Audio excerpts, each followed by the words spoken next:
A mystery that cannot be explained. An enigma that defies reason. A surprising and unexpected answer. To encounter such a mystery firsthand may change your life forever.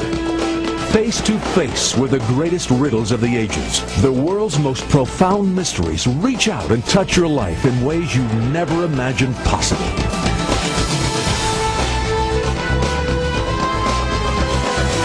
Extreme Mysteries. For hundreds, no thousands of years, kings and generals, historians and archaeologists, architects and mathematicians have argued over who and how the Great Pyramids were built. Is it possible the answer can be found not in some ancient Egyptian tomb, but in an amazing tourist attraction in modern-day Florida called the Coral Castle? Barely 5 feet tall and weighing slightly less than 100 pounds, a man by the name of Edward Leedskalnin seems to have accomplished the Herculean feat of quarrying, cutting, moving, and raising 1,100 tons of coral rock using only simple tools. Could he have done it by himself?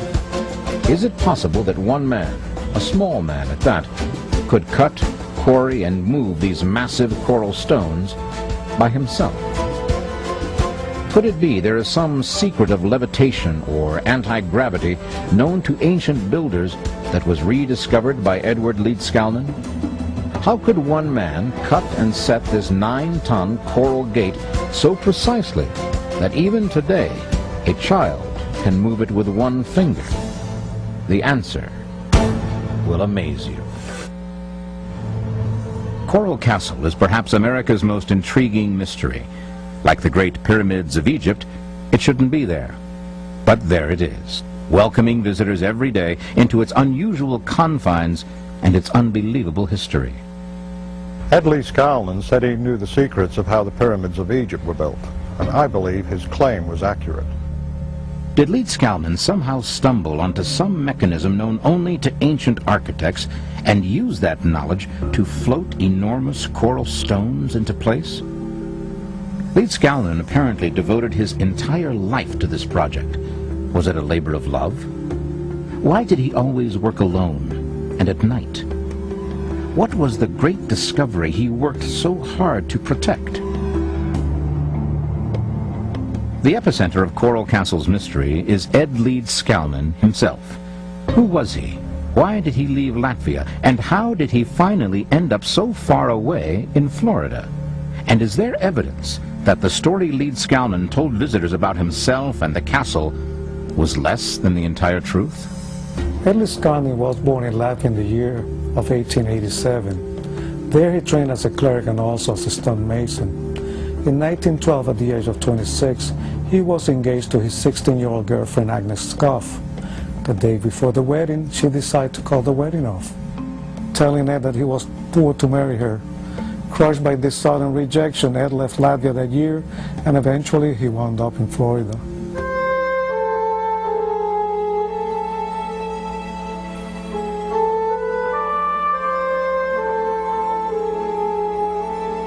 He constructed the Coral Castle as a future home for him, Agnes, and their children. Ripley's, believe it or not, called this Feast of Love table the world's largest Valentine. Ed called this the Grotto of the Three Bears, where the children would play, and he created this repentance corner where their naughty children could be punished. There's a letter from Andrei Stavro, who investigated Ed's life in Latvia. He tells a different story. I met his relatives, found one document and one old photograph of him. In short, Ed's descendants insist that during the 1905 and 1907 uprising, he was an armed guard against the Tsar and left Latvia because of repression of the Tsar's secret police. If Leedskalnin was keeping a low profile about his past, then can we entirely trust his explanations about how he moved and lifted coral stones weighing up to 30 tons? And why would Leedskalnin keep his actual construction methods secret? One person who knew Ed remembers asking him how he did it. Ed always seemed a little vague on just how he attacked the task of moving the huge tonnage of rock, but he told me he understood all the laws of weights and levers. To explain how he managed to move the huge stones, Ed would always tell people, I have discovered the secrets of the pyramids. I have found out how the Egyptians and the ancient builders in Peru, Yucatan, and Asia, with only primitive tools, raised and set in place blocks of stone weighing many tons.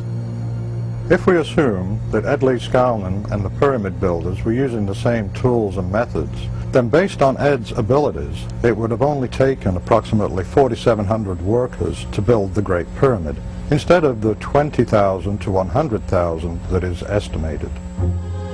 This photograph seems to show Leedskalnin using a chain hoist on a tripod structure to lift the coral blocks.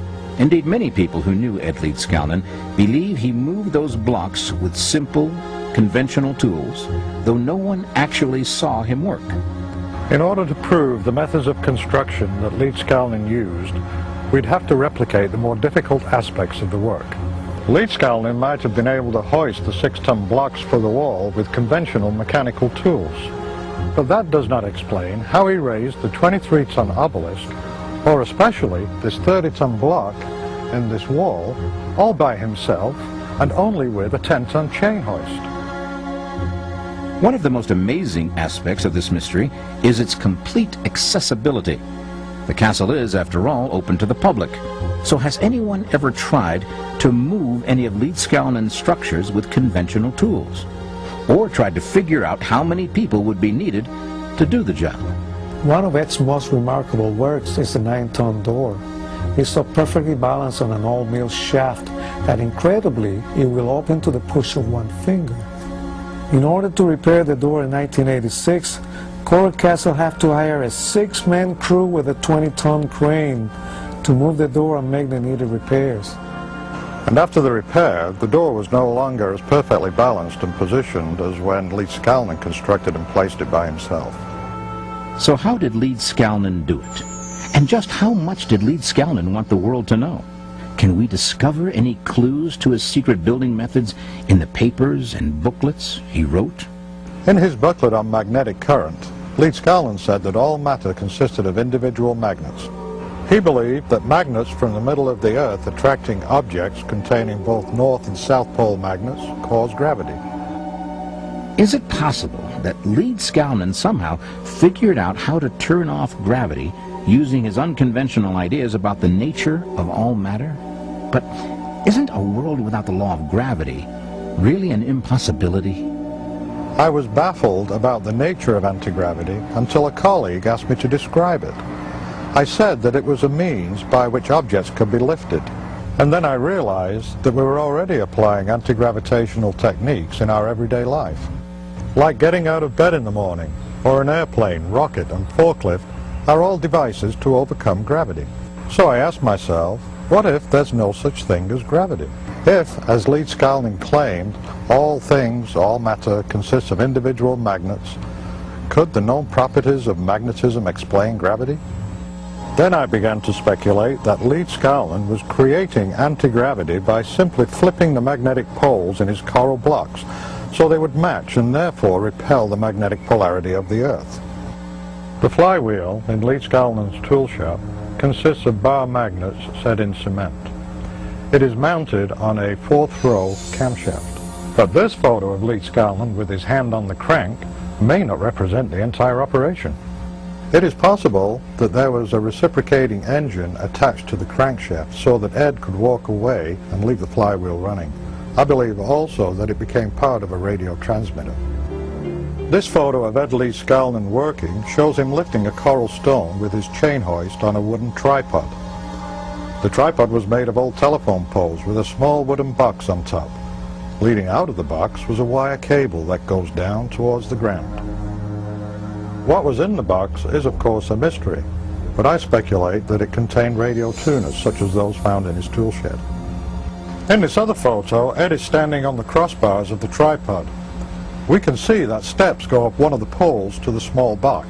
So it seems Leedskalnin needed access to the box while he was working, perhaps to adjust the tuners.